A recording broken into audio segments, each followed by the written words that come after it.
अंग्रेजों ने भारत में लगभग 250 साल 300 साल तक अपना परचम लहराया, अपने अधीन हमारे हिंदुस्तान को रखा।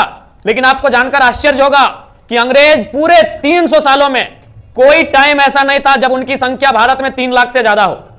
अंग्रेजों ने 300 साल तक हमारे देश में राज किया, रहे, हमारे ऊपर जो भी किए, लेकिन कोई भी इतिहास के 300 साल के जो अंग्रेजों का कालखंड उसे उठाकर देखिए, अंग्रेजों की संख्या इस देश में 3 लाख से ज्यादा कभी नहीं थी। और उसी कालखंड में आप भारत की जनसंख्या को उठाइए, वो 30 करोड़ से कम भी नहीं थी। यानी अंग्रेजों की संख्या 3 लाख, हमारी संख्या 30 करोड़, फिर भी हम गुलाम हो गए। 30 करोड़ और उनकी संख्या 3 लाख। तो आज क्यों हम गुलाम हुए?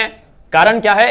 इस 3 लाख और 30 करोड़ स्पष्ट कर देते हैं कि हमें कहीं ना कहीं एकता का अभाव दिखा। हमने आपसी मतभेद का जो दौर था, उन चीजों का अंग्रेजों ने बखूबी लाभ उठाया। तो आज अंग्रेज चले गए, लेकिन अंग्रेजों ने तो शासन किया था ईस्ट इंडिया कंपनी के माध्यम से।